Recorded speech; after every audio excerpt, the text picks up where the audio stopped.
June 2011 ఇది cricket world లోనే extremely పెరిలియస్ time. రెండు పెద్ద పెద్ద కొండలు గుద్దుకోబోతున్నాయి. బీసీసీఐ అండ్ ఐసీసీ ఒక్క వేరియబుల్ డిసైడ్ చేయబోతుంది ఎవరు గెలుస్తారు అని. ఈ స్టోరీ స్టార్ట్ అయింది ఇండియాకి ఇంకా వెస్టిండీస్ కి మధ్య మ్యాచ్ జరుగుతున్నప్పుడు 23rd జూన్ 2011. అందరూ చాలా ఇంట్రెస్టెడ్ గా ఉన్నారు కెప్టెన్ ధోని ఇంకా ఎంపైర్ డైల్ హార్పర్ మధ్యలో జరుగుతున్న గొడవ మీద.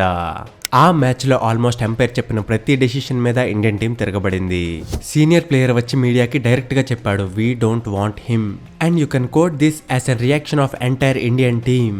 అప్పుడు అంపైర్ డర్ల్ అయితే డెబ్యూటెంట్ ప్రవీణ్ కుమార్ ని మ్యాచ్ నుంచే బ్యాన్ చేసేశాడు. అప్పుడు ధోని మ్యాచ్ మధ్యలోనే వెళ్లి డర్ల్ హార్పర్ తో ఆర్గ్యూ చేస్తున్నాడు. కానీ ఒక అంపైర్ ప్లేయర్ ని తీసేయడం అనేది చాలా రేర్ కేసెస్ లో జరుగుతుంది. నార్మల్ గా ప్లేయర్స్ కి అంపైర్ కి మధ్యలో గొడవలు అయితే జరుగుతూనే ఉంటాయి. కానీ అప్పుడే షాకింగ్ గా ఏం జరిగిందంటే అంపైర్ మిగిలిన 2 టెస్ట్ మ్యాచ్ల్లో నేను ఉండను అని చెప్పాడు. నేను ఇంకా ఇప్పుడే రిటైర్మెంట్ తీసేసుకుంటున్నాను అని చెప్పాడు.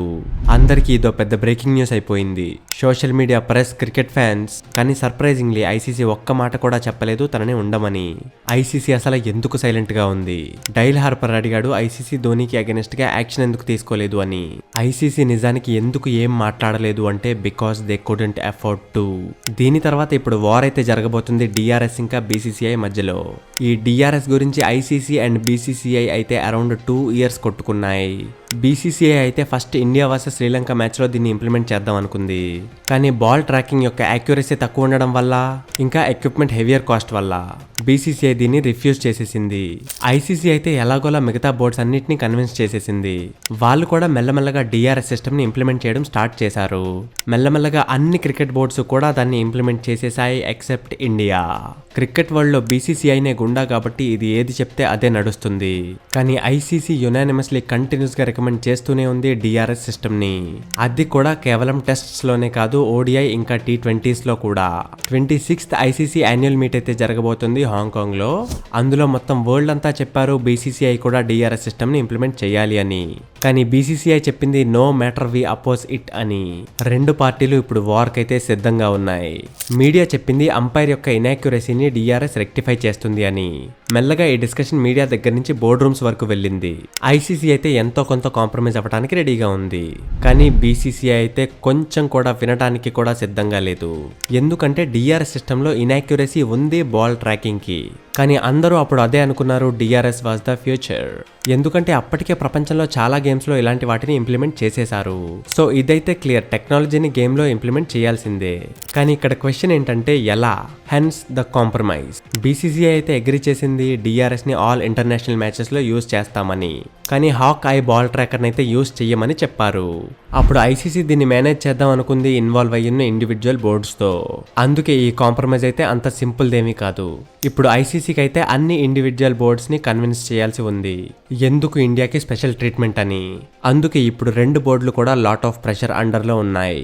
అప్పుడు ప్రెషర్ ఎంత పెరిగిపోయిందంటే తొందరలోనే ఎవరో ఒకరు గివ్ అప్ చేసేస్తారు అని అర్థమవుతుంది. అప్పుడు జరుగుతున్న India versus West Indies test match లో ఫిడిల్ ఎడ్వర్డ్ వేశాడు లాస్ట్ బాల్. ధోని ఆ బాల్ ని కొట్టాడు and it's a catch. Dhoni అయితే గ్రౌండ్ నుంచి బయటికి వచ్చేస్తున్నాడు. కానీ అంపైర్ గోల్డ్ అయితే తనని గ్రౌండ్ లోనే ఉండమన్నాడు. థర్డ్ అంపైర్ డెసిషన్ కోసం చూస్తున్నారు, అది నో బాలా కాదా అని. డెసిషన్ వచ్చింది, Edward is in, Dhoni is out. Then India is soon to collapse for just 201 runs. తర్వాత రోజు ఆఫీస్లో ఏ బాల్ రిప్లైన్ అయితే చూసి ధోనికి అవుట్ ఇచ్చారో అది ప్రీవియస్ బాల్ అని తెలిసింది. అంటే నిజానికి ధోని ఏ బాల్ కైతే అవుట్ అయ్యాడో అది నో బాలే. ఈ టెక్నాలజీలో ఉన్న ఫాల్ట్ పెద్ద కాంట్రవర్సీగా కన్వర్ట్ అయిపోయింది. అప్పుడు ఐసీసీ డిఫెన్స్ చేస్తూ చెప్పింది, థర్డ్ అంపైర్ ఏ రిప్లైని చూడాలో చూస్ చేసుకోడు, తను జస్ట్ రిప్లైని చూసి డెసిషన్ ని చెప్తాడు అని. అందుకే అంపైర్ కి ఐసీసీకి దీంట్లో ఎలాంటి సంబంధం లేదు. మరి ఏ క్లిప్స్ థర్డ్ అంపైర్ చూడాలో ఎవరు డిసైడ్ చేస్తారు? అది బ్యాక్ అండ్ బ్రాడ్కాస్టింగ్ టీం పని. అయితే ఇప్పుడు బ్రాడ్కాస్టింగ్ కంపెనీ వచ్చి చెప్పాల్సి అయితే ఉంది ఒక ఎక్స్ప్లెనేటరీ సొల్యూషన్. అప్పుడు బ్రాడ్కాస్టర్స్ చెప్పారు వాళ్ళు ఈవీఎస్ ని యూజ్ చేస్తారు వీడియో లీడ్స్ కోసం. ఈవీఎస్ అంటే ఎక్యురేచర్ వీడియో సిమ్యులేషన్. ఇది మొత్తం వీడియోని క్రియేట్ చేయడానికి, ఎడిట్ చేయడానికి, ప్లేబ్యాక్ చేయడానికి యూస్ అయ్యే సిస్టమ్. డెసిషన్ కోసం అందరూ ఈగర్ గా వెయిట్ చేస్తూ ఉంటారు కాబట్టి దీన్నైతే చేయాల్సింది ఎక్స్పీరియన్స్డ్ హ్యాండ్సే. కానీ సీనియర్ అయితే లీవ్ తీసుకున్నాడు ఒక జూనియర్ ని తన ప్లేస్ లో పెట్టి. ఆ జూనియరే ఈ పెంటంతా చేశాడు. యాంటీ డిఆర్ఎస్ ఇంక వెంటనే అడిగింది ఎందుకు తనని ఆ ప్లేస్ లో పెట్టారు అని. ఇప్పుడు ఆ ప్లేస్ లో రిప్లేస్మెంట్ దొరకడం కూడా అంత సింపుల్ ఏం కాదు. మళ్ళీ ఇప్పుడు సేమ్ మిస్టేక్ జరగదు అని ఎలా గ్యారంటీ ఇస్తారు? డిఆర్ఎస్ రావడం వల్ల పెద్దగా జరిగిందేముంది? ఎంపైర్ యొక్క హ్యూమన్ ఎర్రర్ని తీసేసి టెక్నీషియన్ యొక్క హ్యూమన్ ఎర్రర్ని పెట్టారు అంతే. ఇదైతే ముందు నుంచే ఉంది. ఐసీసీ ఎప్పుడు కూడా గ్యారంటీ ఇవ్వలేకపోయింది full no human error system ఇవ్వగలము అని. ఈ పాయింట్ని పట్టుకుని సింపుల్గా డిఆర్ఎస్ సిస్టమ్ని అవాయిడ్ చేద్దామని అందరూ చూశారు. కానీ ఐసీసీ ఎప్పుడూ చేసేదే చేసింది. The remain silent. తర్వాత ఫైనల్లీ డెసిషన్ అయితే బయటకు వచ్చింది. ఐసీసీనే బ్రాడ్కాస్ట్ మానిటర్ చేయడానికి ప్రజెంట్ చేయాలి అని. ఎస్, ఐసీసీ యొక్క ఒక అఫీషియల్ అయితే ఉండాలి. ఓన్లీ వీడియో ఫీడ్ కరెక్ట్గా వస్తుందా లేదా అని మానిటర్ చేయడానికి మాత్రమే. దీనితో బీసీసీఐ కూడా కాంప్రమైజ్ అయిపోయింది డిఆర్ఎస్ సిస్టమ్ని యూజ్ చేయడానికి. తర్వాత అయితే జరగబోతుంది ఇంగ్లాండ్ టూర్. ఇప్పుడు first time India versus England అవ్వబోతుంది అండర్ డిఆర్ఎస్ సిస్టమ్. ఈ సిరీస్ లిటరల్లీ డిఆర్ఎస్ యొక్క సపోర్ట్ని పెంచడానికి యూస్ అయ్యింది. తర్వాత మెల్లమెల్లగా బీసీసీఐ ఫుల్ డిఆర్ఎస్ సిస్టమ్ని యూజ్ చేయడానికి ఒప్పేసుకుంది. Even in Ranji trophy matches BCCI ఒప్పుకోకపోతే క్రికెట్లో ఏ డెసిషన్ కూడా ముందుకు వెళ్ళదు. అలానే బీసీసీఐ ఇంప్లిమెంట్ చేస్తే ఏ డెసిషన్ అయినా అందరూ యాక్సెప్ట్ చేయాల్సిందే. సో ఫైనల్లీ డిఆర్ఎస్ అయితే క్రికెట్ ఎక్స్పీరియన్స్ ని ఇంప్రూవ్ చేయడానికి కనిపెట్టిందే కాబట్టి బీసీసీఐ కూడా దాన్ని యాక్సెప్ట్ చేసింది. సో ఫ్రెండ్స్, మీరేమంటారు? క్రికెట్ వరల్డ్ లో పెద్ద ఎవరు, ఐసీసీనా బీసీసీఐనా? కామెంట్ సెక్షన్లో మాకు తప్పక తెలియజేయండి. ఈ వీడియో మీకు నచ్చినట్టయితే వీడియోని లైక్ ఎలాగో చేసేస్తారు. ఇంకా ఇలాంటి ఇంట్రెస్టింగ్ అండ్ ఇన్ఫర్మేటివ్ వీడియోస్ చూస్తూనే ఉండటానికి మన ఛానల్ అయితే చేసేసుకోండి సబ్స్క్రైబ్.